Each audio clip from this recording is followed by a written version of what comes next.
வணக்க நண்பர்களே, இந்த வீடியோல நம்ம ஒரு சோகமான செய்தி தான் பார்க்க போறோம்.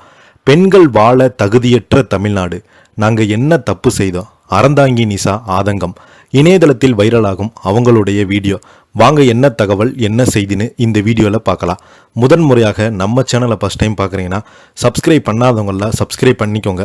பெல் பட்டன் சிம்பல் அமைக்கி நம்ம சேனலோட நோட்டிஃபிகேஷனை எனபிள் பண்ணிக்கோங்க. நாங்கள் போடுற வீடியோ எல்லாமே உங்களுக்கு உடனுக்குடனே வந்து சேரும். வாங்க என்ன தகவல்னு இந்த வீடியோவில் பார்க்கலாம். கும்மிடிப்பூண்டி அருகே 3 வயது சிறுமி பாலியல் வன்கொடுமை ஆளாக்கப்பட்டு உயிரிழந்த சம்பவம் தமிழகம் முழுவதும் பெரும் அதிர்ச்சியை கொந்தளிப்பையும் ஏற்படுத்தியுள்ளது. மருத்துவமனையில் உயிருக்கு போராடி அந்த குழந்தை சிகிச்சை பலனின்றி உயிரிழந்த செய்தி மக்களை சோகத்தில் ஆழ்த்தியுள்ளது. இந்த சம்பவம் தொடர்பாக அரசியல் தலைவர்கள், சமூக ஆர்வலர்கள், திரைப்பிரபலங்கள் என பலருமே தங்களுடைய கண்டனத்தையும் பதிவு செய்து வரும் நிலையில் நடிகையும் காமெடி கலைஞருமான அறந்தாங்கி நிசா வெளியிட்டுள்ள பதிவு சமூக வலைதளங்களில் வேகமாக பரவி வருகிறது. விஜய் டிவி நிகழ்ச்சியின் மூலம் மக்கள் மத்தியில் பிரபலமான அறந்தாங்கி நிசா இந்த சம்பவம் குறித்து தனது சமூக வலைதள பக்கத்தில் மிகுந்த வேதனையுடன் பதிவிட்டிருக்கிறாங்க. அதில் பெண்கள் வாழ தகுதியற்ற நாடு தமிழ்நாடு என்று முடிவு செய்து விட்டீங்க. போதும், பெண்ணாக பிறந்ததை தவிர எங்கள் உடல் எந்த பாவம் செய்ய கிடையாது. அந்த குழந்தைக்கு இரங்கல் தெரிவிக்கும் என்னுடைய வார்த்தைகளே கிடையாது. இதற்கு நீதி கேட்ட எனக்கு உரிமை கிடையாது. இனி இந்த நாட்டில் பெண் குழந்தை பிறக்காம இருக்க இறைவனை சபிக்கட்டும் என்று வேதனையுடன் குறிப்பிட்டிருக்கிறாங்க.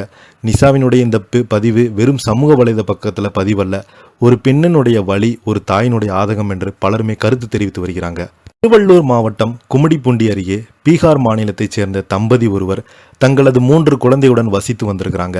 கடந்த 14ஆம் தேதி மாலை அவர்கள் 3 வயது பெண் குழந்தை திடீரென காணாமல் போனது. குழந்தையை குடும்பத்தினர் பல இடங்களில் தேடிய நிலையில் சில மணி நேரங்களில் பிறகு அருகில் இருந்த புதர் பகுதியில் இரத்த காயங்களுடன் குழந்தைகள் கிடந்தது கண்டுபிடிக்கப்பட்டது. உடனடியாக மீட்கப்பட்ட அந்த சிறுமி முதல்ல அரசு மருத்துவமனையில் சென்னை ஸ்டான்லி மருத்துவமனைக்கு கொண்டு செல்லப்பட்டாங்க. மருத்துவர்கள் போராடினாங்க, ஆனால் காப்பாற்ற முடியலை. ஸ்டான்லி மருத்துவமனையில் குழந்தைகளுக்கு அவசர சிகிச்சை அளிக்கப்பட்டது. செயற்கை சுவாசம் முதல் அறுவை சிகிச்சை வரை மருத்துவர்கள் பல மணி நேரம் போராடியதாக சொல்லப்படுகிறது. ஆனால் உடல் ரீதியாக கடுமையான வன்முறையால் ஏற்கப்பட்ட அதிக இரத்தப்போக்கு காரணமாக ஜூன் 15ஆம் தேதி மாலை அந்த சிறுமி உயிரிழந்து போனாங்க. ஒரு 3 வயது குழந்தை இவ்வளவு கொடூரமான தாக்குதல் சந்தித்திருக்கிறாங்க என்ற தகவல் மக்களை அதிர்ச்சியில் ஆழ்த்தியது. இந்த வழக்கு 19 வயது இளைஞர் ஒருவர் கைது செய்யப்பட்டிருக்கிறாங்க. குழந்தை பிஸ்கட் வாங்கி தருவதாக கூறி அழைத்து சென்றதாக போலீசார் விசாரணையில் தெரிய வந்துள்ளது. இந்த சம்பவம் வெளிச்சத்துக்கு வந்ததுமே அந்த பகுதி மக்கள் அந்த நபரை பிடித்து தாக்கியதாக சொல்லப்படுகிறது. இந்த சம்பவத்தில் மேலும் யாரேனும் தொடர்புடையவர்களா என்ற கோணத்தில் விசாரணை நடத்தப்பட்ட நிலையில் தற்போது அவரை ஒரே நபர் மட்டுமே குற்றத்தில் ஈடுபட்டதாக போலீசார் தெரிவித்திருக்கிறாங்க. சிறுமியினுடைய உயிரிழப்பு தகவல் வெளியானதுமே அந்த பகுதியில் பொதுமக்கள் சாலை மறியல் மற்றும் போராட்டத்தில் ஈடுபட்டிருக்கிறாங்க. 3 வயது குழந்தை பாதுகாப்பு இல்லையா, எங்கள் குழந்தை எப்படி வெளியே அனுப்புவது என்று பெற்றோர்கள் கூறினாங்க. இது குழந்தையின் மரணம் மட்டுமல்ல, குழந்தையின் பாதுகாப்புக்கு வாழ வேண்டும் என்ற ஒவ்வொரு பெற்றோருடைய நம்பிக்கை என்று உலுக்கிய சம்பவமாக மாறியுள்ளது.